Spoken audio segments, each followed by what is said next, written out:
सुरुवातीला तर पुणे महानगरपालिकेमध्ये महापौर भारतीय जनता पार्टी आणि उपमहापौर आरपीआय असे दोघेही आपापल्या पक्षाचे बरेच वर्ष काम केलेले ब्रँडेड कार्यकर्ते विजयी झाले. त्याबद्दल मी त्या दोघांचंही मनापासून अभिनंदन करतो. आजच इचलकरंजी नगरपालिकेची पण महापौर उपमहापौर होती, तिथेही दोघेही भारतीय जनता पार्टीचे महापौर उपमहापौर बिनविरोध निवडून आले. ही एक चांगली गोष्ट आहे की खूप मोठं मार्जिन असल्यानंतर सुद्धा आपली संख्या टेस्ट करत न बसता इकडे पुणे, मग पिंपरी, मग सांगली, आता इचलकरंजी अशा सगळ्या ठिकाणी बिनविरोध महापौर उपमहापौर झाले. त्यामुळे त्या सगळ्यांचं मी अभिनंदन करतो.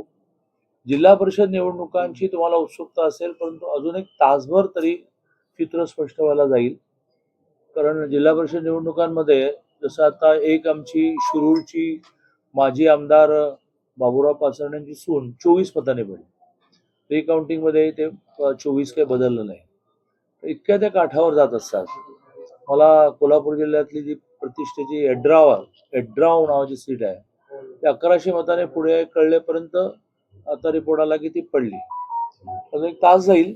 पण पश्चिम महाराष्ट्रातल्या 5ही जिल्ह्यामध्ये महायुतीचा म्हणजे खरं म्हणजे पूर्ण महाराष्ट्रामध्ये 12 पैकी 8 जिल्हा परिषदा त्या महायुतीचा जिल्हा परिषद अध्यक्ष होईल. बहुतांश ठिकाणी बीजेपीचा होईल, बीजेपीचा होईल, शिवसेनेचा होईल, राष्ट्रवादीचा होईल, 12 पैकी 8. आणि त्यामुळे जवळजवळ विरोधी पक्ष म्हणजे महाविकास आघाडी याचं नगरपालिका नाही, महानगरपालिका नाही आणि आता जिल्हा परिषद नाही, अस्तित्वच राहिलं नाही. म्हणजे लोकशाहीच्या दृष्टीने ही चिंताजनक बाब असते. कारण विरोधी पक्षही तेवढा तगडा लागतो की ज्यामुळे सत्ताधारी हे अतिशय सावध असतात. पण आहे ती स्थिती आहे की महानगरपालिका तर इतकं पाणीपत झालं महाविकास आघाडीचं की त्याला काही लिमिटच नाही. तर ही स्थिती आहे.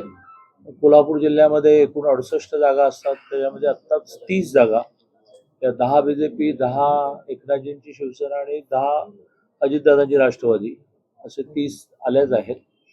जनस्वराज्य जे नेहमी बरोबर असतं त्यांच्या 5 आल्यात माझ्या माहितीप्रमाणे, तिथे मेजॉरिटी आता झाली. इकडे सांगली जिल्ह्यामध्ये 16 बीजेपी, 5 राष्ट्रवादी आणि 7 शिवसेना, तिथेही मेजॉरिटी झाली. कारण तिथे फक्त 61 असतात. पुण्यामध्ये एक तर काय झालं की स्वर्गीय अजितदादांच्या अचानक झाल्यामुळे आणि नुसते गेले नाहीत तर तो एक खूप मोठा धक्का होता. म्हणजे असे भेटले आणि गेले. तर त्यामुळे मान्य देवेंद्रजींनी आणि रवीजींनी म्हणजे आमचे अध्यक्ष आणि मान्य मुख्यमंत्री महोदय निर्णय केला की आम्ही कोणतीही सभा घेणार नाही.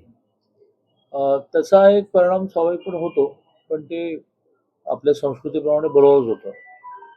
पुणे जिल्ह्यामध्ये राष्ट्रवादी अजितदादा हे 1 वे आहे, 39 आहे. आम्ही 10 वर आहोत, शिवसेना 4 वर आहे. पण पुन्हा एकदा ते महायुती म्हणून जिल्हा परिषद अध्यक्ष येईल.